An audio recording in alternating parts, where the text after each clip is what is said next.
안녕하세요. 집안의 기강을 잡는 한 집안의 맏며느리입니다. 맏며느리는 집안의 울타리라는 말을 들어보셨나요? 맏며느리는 안으로 밖으로 집안을 지키고 보호한다는 말이라고 하더라고요.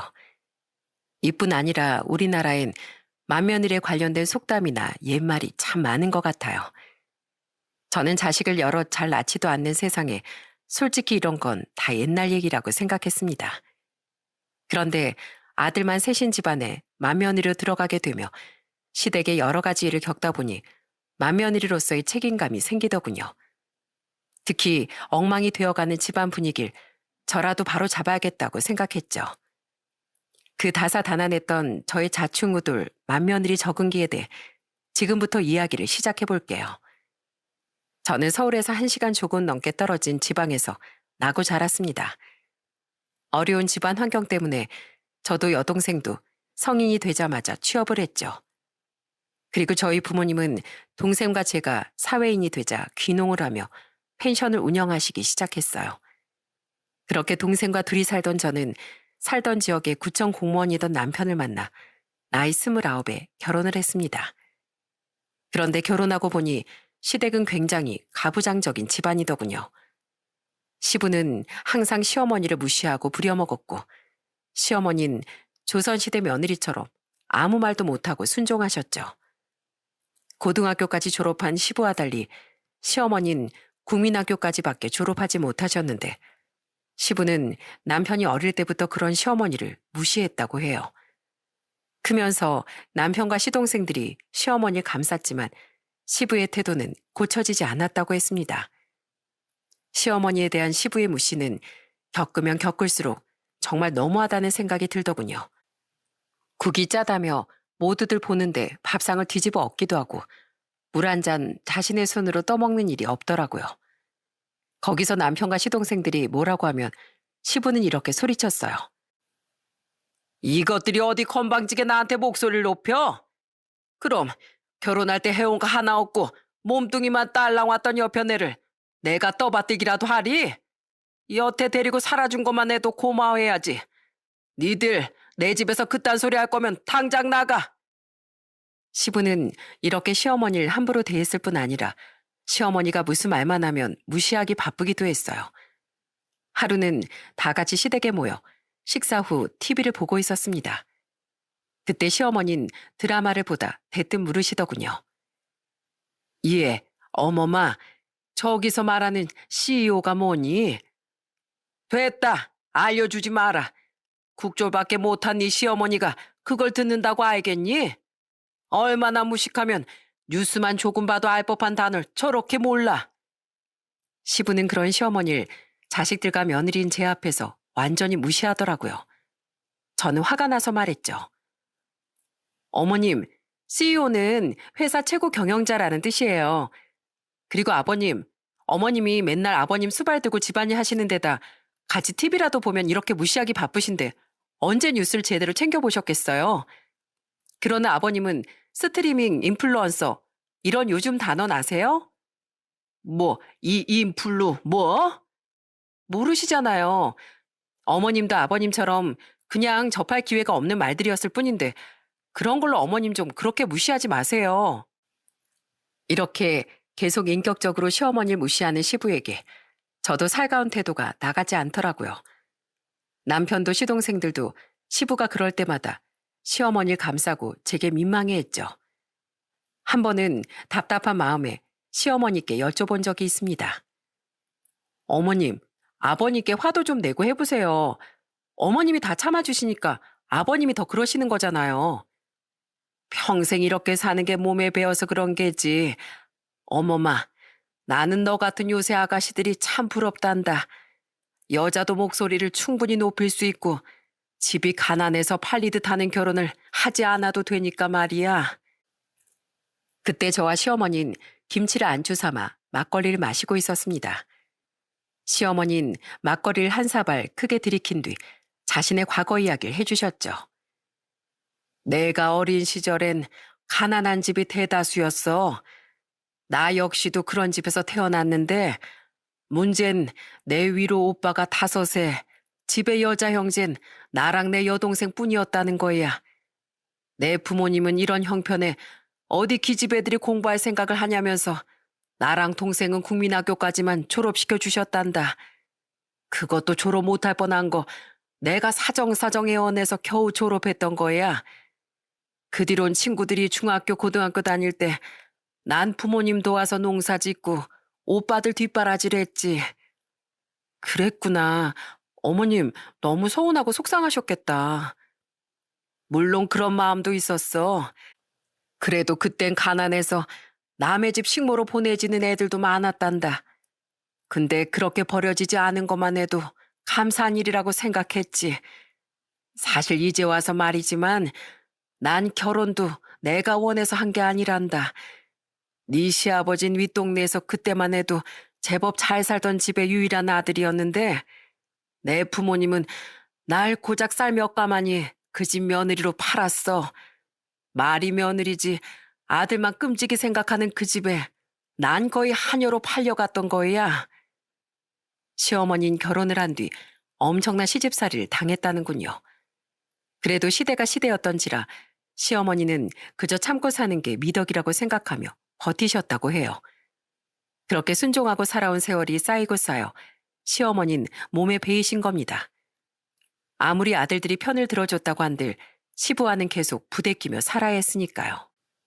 저는 긴 시간 동안 참고 희생만 하며 살아온 시어머니가 너무 안타까웠어요. 때문에 저는 시어머니의 손을 잡고 이렇게 말씀드렸죠. 그동안 정말 고생 많으셨어요, 어머님. 이제 며느리인 제가 어머님 옆에서 꼭 지켜드릴게요. 그렇게 저는 매번 시어머니의 편을 들었고 시부는 점점 저를 못마땅해 하더군요. 그런데 제가 결혼한 지 3년 뒤 첫째인 아들을 낳았던 해 첫째 시동생과 결혼한 동서는 저와 달랐어요. 시동생은 대기업을 다니며 서울에 살았었는데 동서 또한 서울에 있는 대학을 나온 뒤 학원 영어 선생으로 일하던 사람이었습니다. 저는 착하고 똑똑했던 시동생을 닮아 동서 또한 비슷한 사람일 줄 알았어요. 그런데 처음엔 세상 착한 사람인 것 같더니 날이 갈수록 동서의 태도가 이상해지더군요. 아버님, 둘째 며느리 왔어요. 잘 지내셨어요? 제가 이거 서울에 있는 맛있는 디저트 집에서 사온 건데요. 한번 드셔보세요. 제가 아버님 드리려고 30분이나 줄 서서 사온 거예요. 아버님, 아이고, 우리 둘째 며느리가 먹여주니까 더 맛있구나. 어디서 이런 싹싹한 며느리가 들어왔을꼬. 곰 같은 큰애랑은 아주 딴판이구나. 동서는 시부가 집안의 실세인 걸 안 뒤론 시부에게 엄청나게 애교를 부리더군요. 들어보니 매일은 아니어도 며칠에 한 번은 시부에게 전화해서 그렇게 막내딸처럼 수다를 떨어댔다고 해요. 거기까진 괜찮았습니다.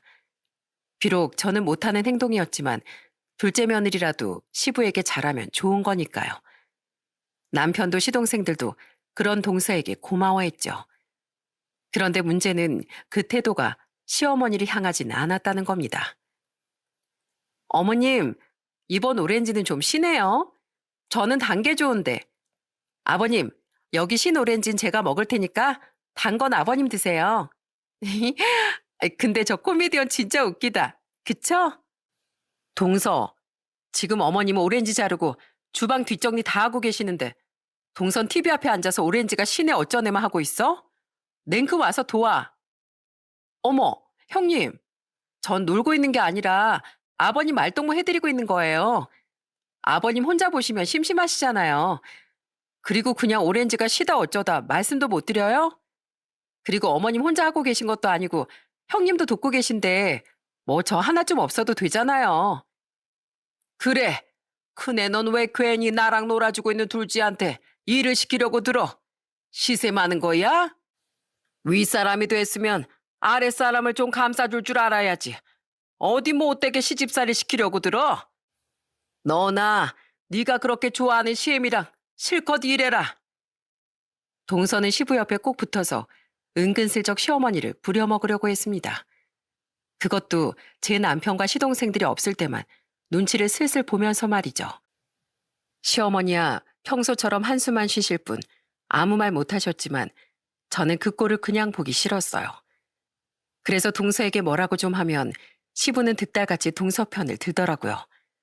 그렇다고 집안일 좀 안 거둔다는 이유로 첫째 시동생에게 동서 욕을 하기도 애매해 저는 속으로만 부글부글 끓었습니다.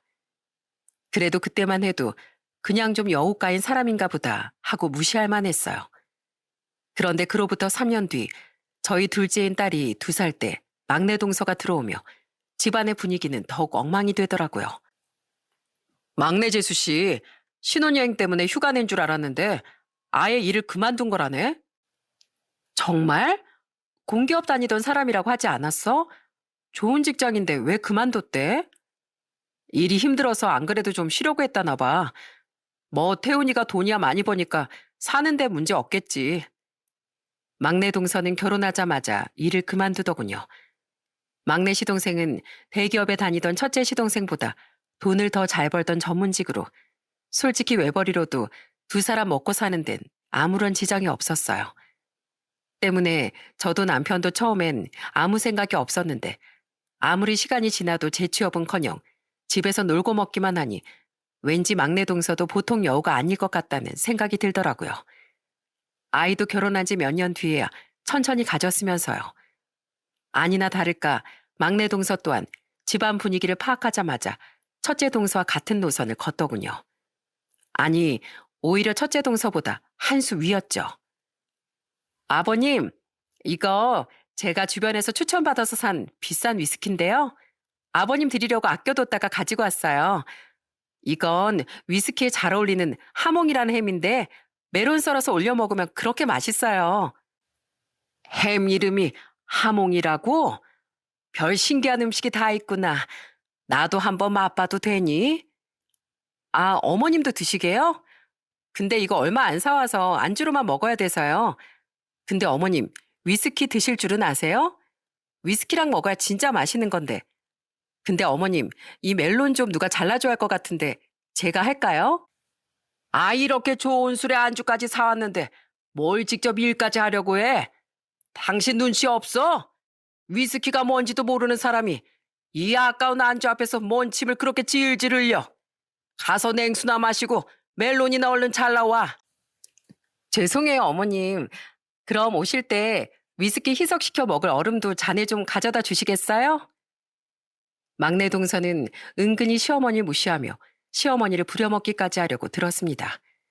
마찬가지로 남편과 시동생들이 자러 들어갔거나 자리에 없을 때만 교묘하게 말이죠.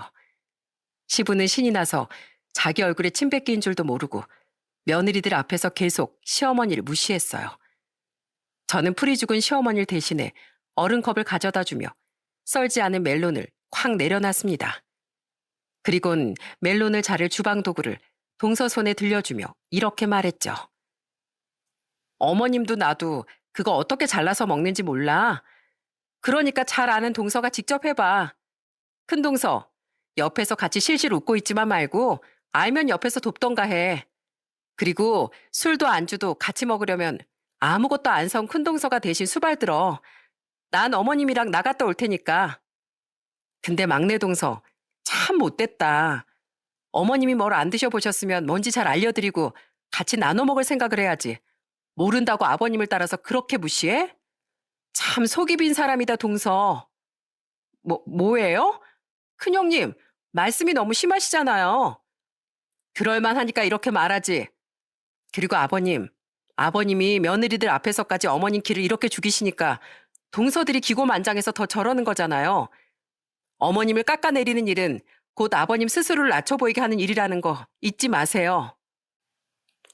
어쩜 동서라는 것들이 하나같이 이렇게 못된 것들만 들어왔는지 한숨이 나왔습니다. 그것도 상여우처럼 꼭 시동생들이 없을 때만 저러니 정말 꼴배기가 싫었죠. 저는 참다 못해 시동생들에게 직접 주의를 주기도 했어요. 서방님들, 동서들이 서방님들 앞에서야 어머니께 잘하는 척하지만 서방님들하고 저희 남편만 없으면 아버님을 따라서 어머님을 너무 무시해요. 제가 주의 줄 때만 수그러드는 척하고 다음엔 그대로라니까요. 서방님들 효자시잖아요. 동서들한테 직접 주의 좀 주세요. 물론 형수님이 우리한테 거짓말 하진 않겠지만 무슨 오해가 있으신 거 아닐까요? 저희도 형수님 말씀 듣고 집사람들한테 몇 번 주의를 줬는데요. 자기들은 그런 뜻으로 한 말이 아닌데 자꾸 형수님이 오해를 한다고 하더라고요. 워낙 형수님이 저희 아버지 때문에 저희 어머니를 많이 안쓰러워하셨잖아요. 그래서 더 예민하게 들으신 거 아닐까요? 우선 저희도 주의 깊게 잘 지켜볼게요. 야, 너희들 형수 성격 몰라? 우리 집사람이 괜히 없는 말 했겠어? 그러니까 우리도 믿는다니까 큰형. 그런데 서로 오해가 있을 수도 있겠다는 거지. 하지만 동서들이 어찌나 시동생들을 잘 구워 삶아놨는지 그 착한 시동생들은 분명히 오해가 있을 거라고 믿더군요. 시어머니는 답답해하는 제게 이렇게 말씀하셨죠. 난 괜찮다.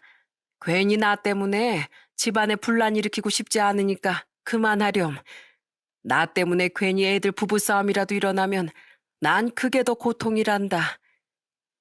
집안 분위기가 그렇게 흘러가니 참 속이 탔습니다. 제 마음을 아는지 모르는지 두 동서는 서로 죽이 아주 잘 맞아가더군요. 같은 서울에 사는 데다 고졸인 저와 달리 둘 다 서울에서 대학도 나왔으니 말이죠. 게다가 못된 성향까지 찰떡이니 두 동서는 시부를 등에 업고 자기들 세상인 양 활개를 치고 다니려고 들더라고요. 하지만 절대 그 꼴을 그냥 볼 수 없었던 전 사사건건 동서들을 야단치고 시부에게도 쓴소리를 하곤 했죠. 그렇게 시어머니에게 서러운 세월을 선사한 주인공인 시부에게도 세월의 잔인함은 찾아왔습니다. 시부는 제가 결혼한 지 12년째 되던 해 갑작스럽게 세상을 떠나셨어요. 원인은 뒤늦게 발견된 말기암이었죠. 그렇게 건강해 보이던 분이 고작 암 판정을 받은 지 4개월 만에 세상을 떠나셨을 때 정말 암이 무서운 병이라는 생각이 들더라고요. 어머님, 또 병원에서 주무셨어요? 간호사분들도 계신데 잠이라도 집에 가서 주무시라니까요. 그 까탈스러운 이 시애비 성질을 괜한 간호사분들께 감당하게 해서야 쓰겠니? 네 시아버지 옆에 내가 있어줘야 돼. 그때 시어머니는 시부를 정말 지극정성으로 간병하셨습니다. 솔직히 저는 그런 시어머니가 정말 대단한 분이라고 생각했어요. 사람은 자신을 괴롭힌 사람이 약해지면 잔인한 복수심이 올라오기도 하는 법이니까요.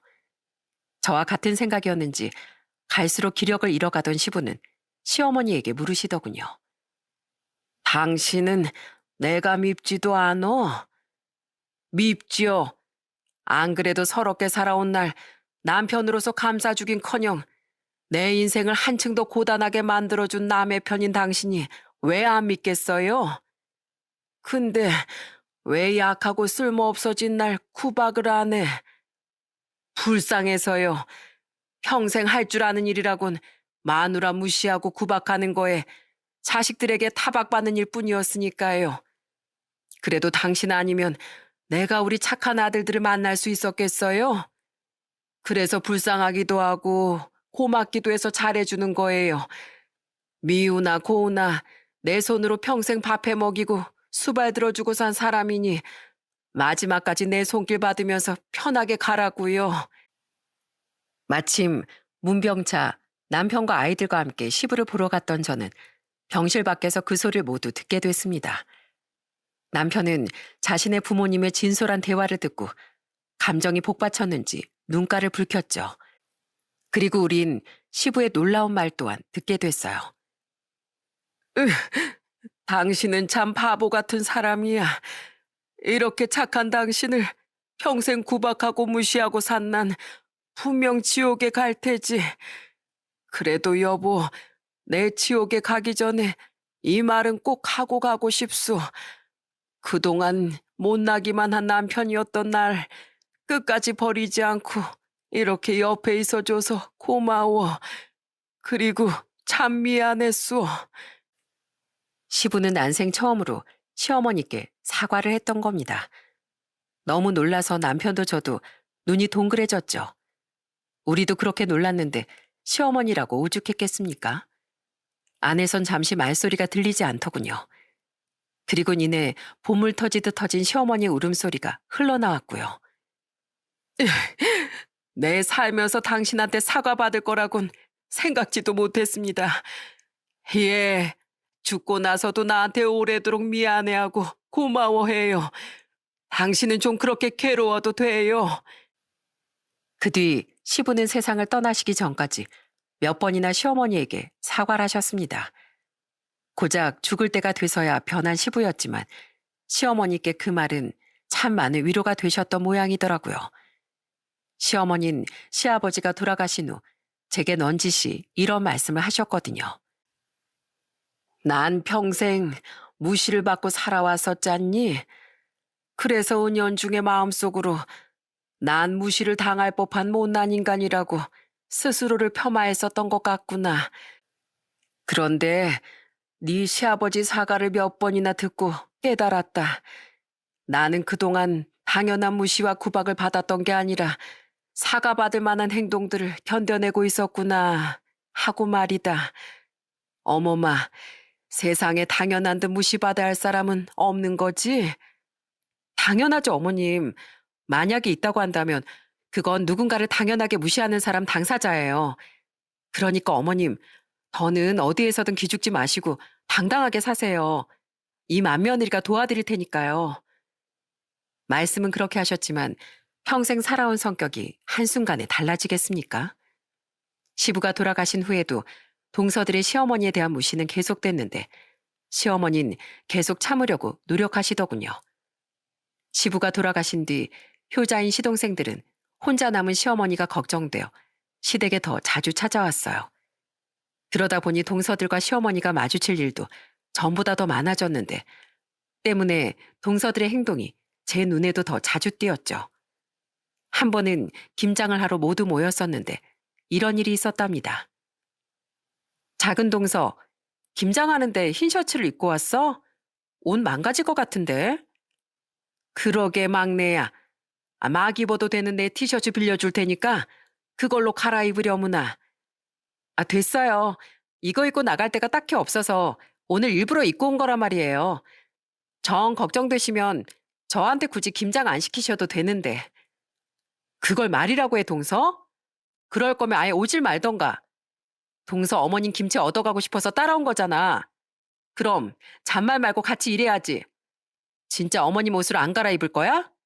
나중에 딴소리 하지 마. 그때 막내 동서는 기어코 옷을 갈아입지 않겠다고 고집을 부리더군요.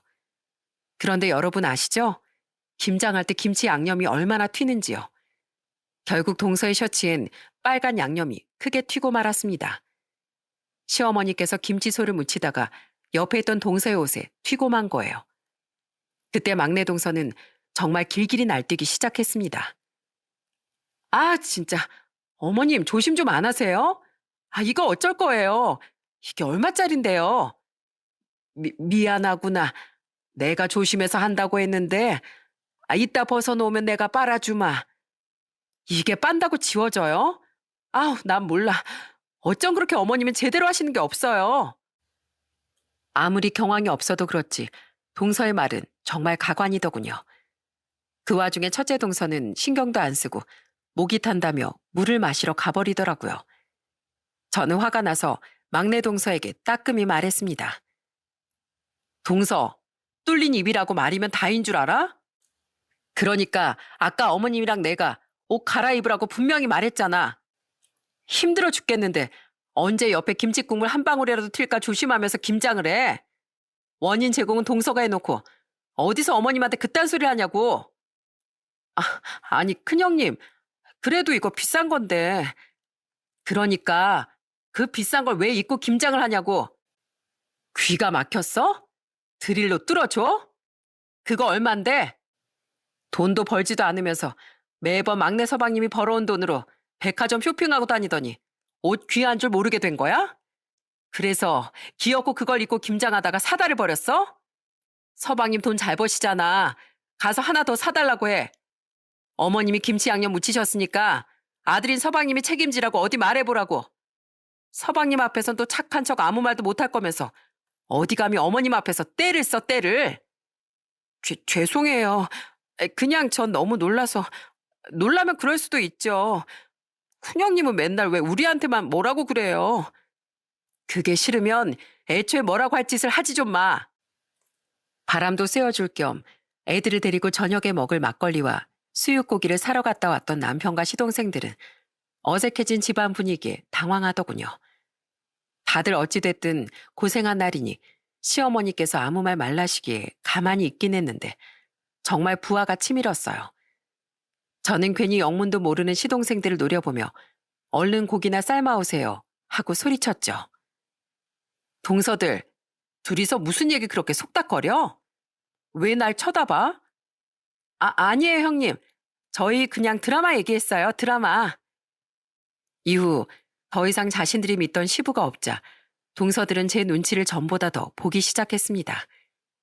자꾸 둘이 귓속말을 하고 저와 시어머니를 번갈아 보는 게 좋은 얘기를 하는 것 같진 않았지만 둘이서만 한다면 무슨 얘기를 한들 무슨 상관이겠어요?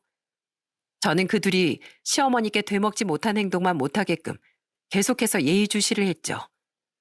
하지만 저도 남편도 생활이 있으니 시동생들이 시댁에 갈 때마다 저와 남편이 계속 시댁에 가 있을 수는 없었어요. 그리고 시부의 첫 제삿날 저는 동서들의 못된 행동을 하나 알게 됐습니다. 그날 저는 학원에 갔던 아이들을 기다렸다가 데리고 오느라 시댁에 조금 늦게 도착했어요. 죄송해요, 어머님. 아유, 벌써 동서들이랑 음식 많이 해놓으셨네요. 저는 죄송한 마음에 얼른 시어머니를 도와 음식을 했습니다. 동서들은 아무렇지도 않게 제게 인사하며 저와 남편, 시동생들 모두와 함께 음식을 마무리했죠. 그런데 제사가 끝나고 다 같이 거실에서 술을 마시고 있을 때 시어머니께서 저를 방으로 부르시더군요. 그때 저는 정말 미심쩍은 이야기를 듣게 됐어요. 왜요, 어머님? 그게 있지. 내가 마음에 좀 걸리는 게 있어서 아까 우리 아들들은 거실에서 전 부칠 때 나랑 어멈들은 주방에서 나물 다듬고 다른 음식들을 하고 있었어. 그런데 어멈들이 글쎄 날 흘끔흘끔 보면서 자기들끼리 영어로 대화를 나누고 있지 않겠니? 영어요? 갑자기 왜요? 아마 내가 못 알아듣게 하려고 그런 것 같은데 아닐 수도 있으니 따져 물을 수도 없더구나. 무슨 말이냐고 물으니까 그냥 일상회화 연습했다고 자기들끼리 웃는데 영 기분이 별로더라고. 혹시 요새 내가 모르게 젊은 사람들 사이에서 영어로 대화하는 게 유행이고 그러냐? 내가 괜히 예민한 거야? 그런 유행이 어딨어요. 한국 사람이 뉘앙스가 어땠는데요? 기분이 별로인 걸 보니 좋은 얘기는 아닌 것 같았어. 재밌는 얘기가 있으면 같이 웃자고 하는데 나는 몰라도 되는 얘기라고 하더구나. 시어머니 얘기를 들어보니 왠지 저 또한 동서들이 또 못된 행동을 한 것 같은 느낌이 들었습니다. 저는 골똘히 생각한 끝에 시어머니께 방법을 하나 알려드렸어요. 어머님, 만약에 제가 없을 때 동서들이 또 영어로 대화를 하잖아요? 그러면 휴대폰에 녹음 기능이 있거든요? 그걸로 몰래 녹음 좀 해오실래요? 제가 무슨 대화를 나눈 건지 들어보게요. 어머님, 스마트폰 좀 줘보세요. 여기 보시면 음성 녹음 아이콘 있죠? 이거 누르시고 여기 동그라미 버튼 누르시면 돼요. 멈출 땐 같은 위치에 짝대기 2개 버튼 누르시면 되고요. 한번 같이 연습해봐요. 자, 여기 우리 목소리 그대로 흘러나오는 거 들리시죠? 꼭 녹음해 보세요. 저는 시어머니께 동서들의 대화를 몰래 녹음하는 법을 가르쳐 드린 겁니다. 분명 물어봐도 둘러댈 게 뻔하니 이것들이 감히 내가 없을 때 무슨 못된 소리를 한 건지 반드시 알아내려고요. 그로부터 몇 주 뒤 저는 동서들의 싸가지 없는 행동을 모두 알게 되었습니다. 일찍 퇴근하고 집에 가던 길에 저는 시어머니의 연락을 받고 시댁에 혼자 들렀어요. 그때 시어머니는 긴장된 표정으로 제게 동서들의 대화를 녹음해 왔다고 말씀하셨죠. 너희들이 네 여동생네 놀러 간다고 이번 주말에 못 왔잖니? 그때 내가 둘째랑 막내가 또 영어로 뭐라고 말하기에 득달같이 녹음해 놨다. 잘하셨어요, 어머님. 그렇게 저는 녹음 파일을 들어보기 시작했습니다. 비록 제가 고졸이고 학교 공부를 놓은 지 오래되긴 했지만 어느 정도 영어는 알아들을 자신이 있었어요. 당시 저희 아이들은 11살, 9살이었는데 요즘엔 조기 교육이 그렇게 중요하다고 하잖아요. 특히 영어 공부는 절대 무시 못할 만큼 중요해졌고요. 때문에 저는 집에서도 직접 아이들을 가르쳐 주고자 몇 년 전부터 일주일에 2번씩 영어 학원을 다녔습니다. 때문에 어려운 말은 그렇게 잘 몰라도 간단한 단어는 알아들을 수 있었어요. 그렇게 녹음 파일을 들어본 저는 경악을 했습니다. Oh, she's so dumb. She's so ignorant. 이것들이 들어보니까 자기들끼리 시어머니가 멍청하고 무식하다는 말을 낄낄대며 하고 있더라고요. 게다가 쓸모없는 늙은이라며 유슬러스 올드 워먼이라느니 하는 모욕적인 말도 서슴지 않았더군요. 이후에도 그들은 냄새나는 노인네라느니 자식들에게 짐만 되는 귀찮은 할망구라느니 정말 경악할 만한 언사를 계속 내뱉었죠. 그들은 제가 하도 뭐라고 했더니 시어머니가 아예 저에게 그들의 행동을 털어놓지도 못하게 자기들끼리 영어로 시어머니를 무시하고 있었던 겁니다. 그것도 시어머니가 바로 듣는 앞에서요. 너무 화가 난 저는 이를 꽉 깨물었습니다. 얼마나 사람을 무시했으면 눈앞에서 이런 말을 할 수 있답니까? 왜 그러냐 큰애야. 애들이 무슨 심한 말을 했기에 그렇게 화가 났어? 이걸 말씀드려야 하나 말아야 하나 짧은 순간 엄청난 고민이 되더라고요. 하지만 시어머니께서 너무 궁금해하시기도 했고 이대로 모른 척하면 앞으로도 이런 일이 계속될 게 뻔했어요. 결국 저는 조심스럽게 시어머니에게 사실대로 말씀드렸죠. 세상에, 내가 그저 참고 또 참아버릇했더니만 이것들이 아예 날 시애미로 보지도 않는구나. 이래서 사람은 배워야 한다고 하나 보다. 내가 네 시애비가 죽고 나서도 이렇게 서름을 겪을지 누가 알았겠니? 어머님, 울지 마세요. 이제 더 이상 이런 일 당했을 때 슬퍼하지만 마시고 어머님도 제대로 반격을 하셔야죠. 저번에 저한테 그러셨잖아요. 이젠 움츠러들지 않고 당당하게 사실 거라고요. 어머님, 무조건 참는다고 집안의 평화가 지켜지는 게 아니에요. 아닌 건 아니라고 확실히 말씀하시고 집안의 기강을 잡을 줄도 알아야 진정한 평화가 유지되는 거라고요. 그런 인성의 동서들을 그냥 방치해뒀다가 나중에 손주들까지 인성이 엉망인 사람으로 자라면 어떡해요. 이번에 확실하게 동서들을 참교육시키고 서방님들한테도 전부 까발리자고요. 그래, 네 말이 맞다. 내가 그동안 너무 바보처럼 살았어. 어머마, 나 이것들에게 아주 크게 한 방 먹여주고 싶구나. 더는 나를 무시하지 못하게 반격을 제대로 해주고 싶어. 제가 도와드릴게요, 어머님. 어머님, 제가 몇 가지 영어로 말을 알려드릴 테니까 다음에 또 동서들이 이런 식으로 말하면 이렇게 말해버리세요. 지금 들려주신 녹음본하고 똑같이 말을 하든 다른 말을 하든 분명 또 어머님을 무시하는 말일 테니까요. 저는 속상해하는 시어머니께 동서들의 코를 납작하게 눌러버릴 수 있는 말을 몇 가지 알려드렸습니다. 제가 동서들을 뒤집어 엎을 수도 있었지만 시어머니께서 직접 집안의 기강을 잡는 모양새가 훨씬 바람직하다고 생각했거든요. 그 뒤 시어머니는 제게 전화해 몇 번이나 발음 확인을 받으며 제가 알려드린 말들을 연습하시더라고요. 그리고 그렇게 별렀던 복수를 한 달이 지난 어느 날 시어머니는 대차게 해버릴 수 있었습니다. 서방님, 저희 지금 출발하려고요. 애들 학원이 좀 늦게 끝나서 출발이 좀 늦었어요. 천천히 오세요, 형수님. 저랑 태훈이도 지금 애들 데리고 키즈카페 와 있어요. 집사람들은 좀 쉬고 싶다고 해서 어머니랑 집에 있고요. 아직 식당 예약 시간 좀 남았으니까 우리 30분 뒤에 집에서 만나죠. 그날은 시어머니의 생신을 맞아 다 같이 점심을 먹기로 한 주말이었어요. 저와 남편은 토요일 오전마다 미술학원에 다녔던 아이들을 태우고 가느라 조금 늦게 시댁으로 출발했죠. 그런데 집에 동서들과 시어머니만 있다는 말을 듣고 괜히 마음이 조급해지더군요. 또 동서들이 시어머니께 못된 짓을 하지 않을까 싶어서 말입니다.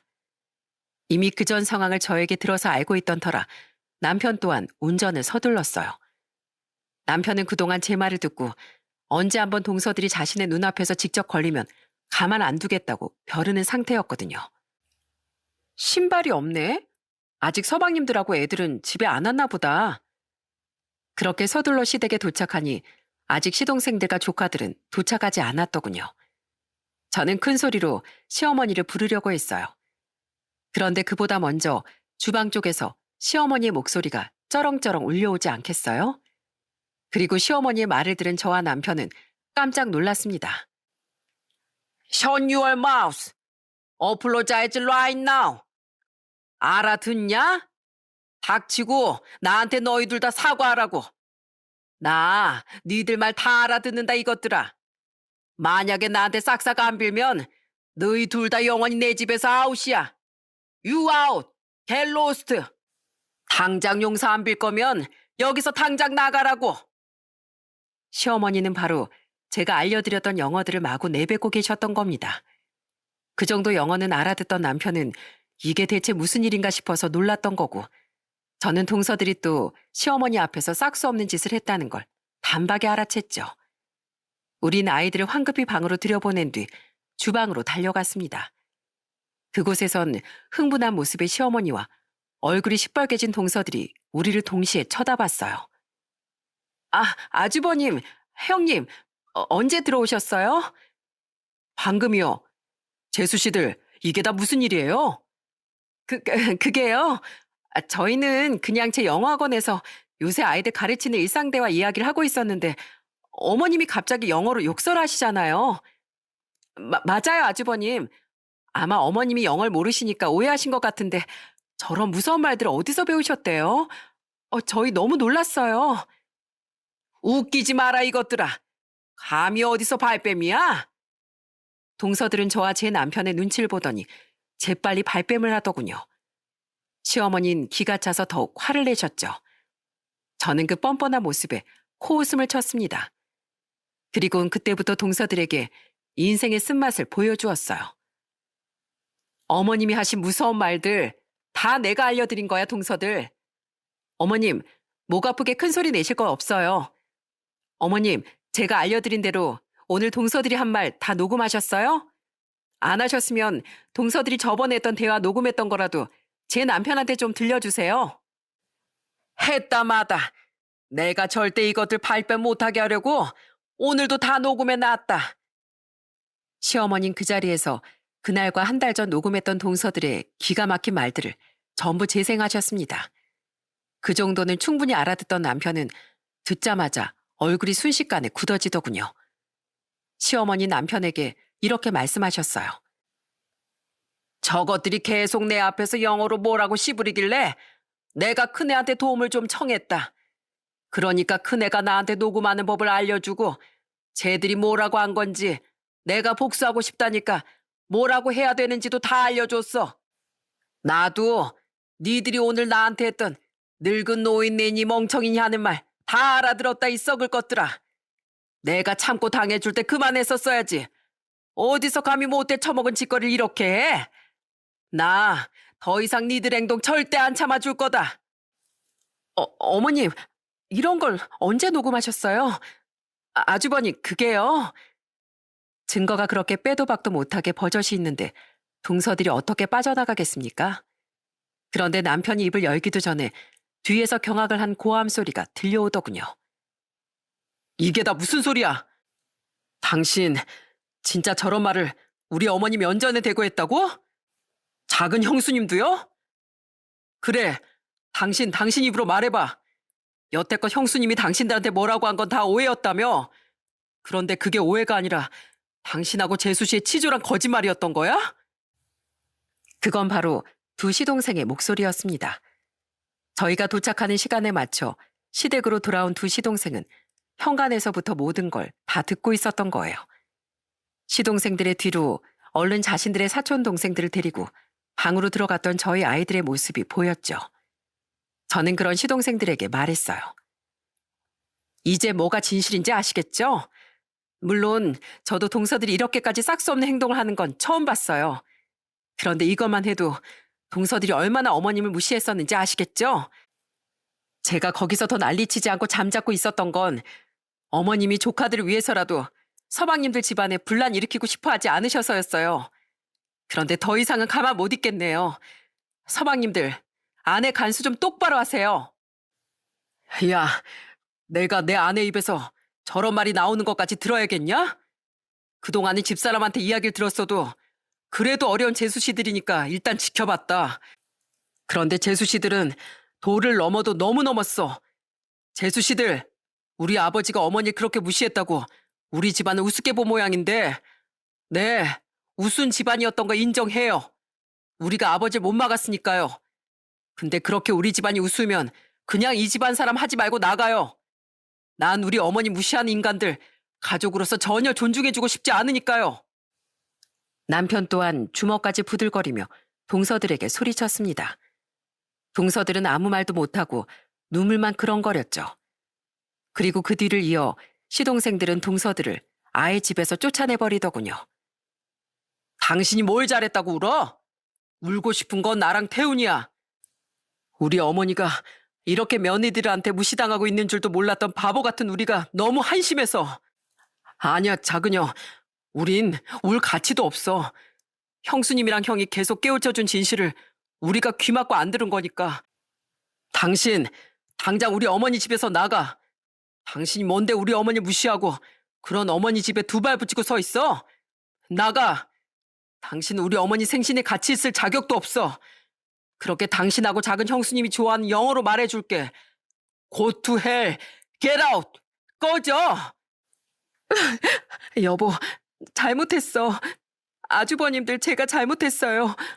어머님, 저랑 형님 두 번 다신 영어 안 쓸게요. 제발 저희 한 번만 봐주세요. 그제야 울며 불며 싹싹 빌었지만 동서들은 결국 시동생들에게 질질 끌려서 쫓겨났습니다. 시어머니는 그런 동서들에게 약한 표정 한 번 보이시지 않고 끝까지 화가 난 표정으로 응수하셨죠. 그렇게 동서들을 쫓아낸 뒤 우린 예약한 식당으로 가지도 않고 어색한 분위기 속에 남아 있었어요. 먼저 입을 연 건 시동생들이었습니다. 어머니, 저희가 정말 잘못했어요. 저런 여자들이 며느리랍시고 어머니 앞에 데려다 놔서 정말 죄송해요. 아니다, 됐다. 애초에 분란 만들기 싫어서 내가 쉬쉬한 일이야. 오히려 그런 나 때문에 큰애가 속을 많이 끓였지. 그러니까 사과할 거면 큰애한테 하거라. 난 큰애가 아니었으면 이렇게 용기를 내지도 못했을 거야. 형수님, 정말 죄송하고 감사했습니다. 맞아요, 큰형수님. 자식인 저희보다 며느리인 형수님이 100배 나은 분이세요. 집안에 며느리가 잘 들어와야 집이 잘 된다더니 그 말이 하나도 틀린 게 없네요. 시동생들은 그날 시어머니와 저 그리고 남편에게 연신 사과를 하더군요. 그리고 그날 우린 식당에 사과 전화를 하고 다행히 자리가 있다고 해 뒤늦게 생신 식사를 하러 갔습니다. 이후 저녁엔 다 같이 모여서 술을 마시는데 저는 시어머니께 이렇게 말씀드렸죠. 어머님, 오늘 정말 멋지셨어요. 앞으로는요, 꼭 오늘처럼 영어가 아니더라도 절대 무시당하는 일이 있으면 참지 마세요. 이젠 어머니 옆엔 어머님을 억압하고 무시할 아버님도 없고 어머님 곁엔 이렇게 든든한 어머님 편이 넷이나 있잖아요. 저도 할머니 편이에요. 저도요. 그리고 그렇게 말하는 제 옆에서 저희 아이들 또한 손을 번쩍 들며 귀엽게 말했습니다. 그러자 그 뒤를 따라 당시 6살, 5살이던 조카들도 나도 할머니 편 하고 소리치더라고요. 그 모습을 보고 시어머니는 눈물을 흘리셨죠.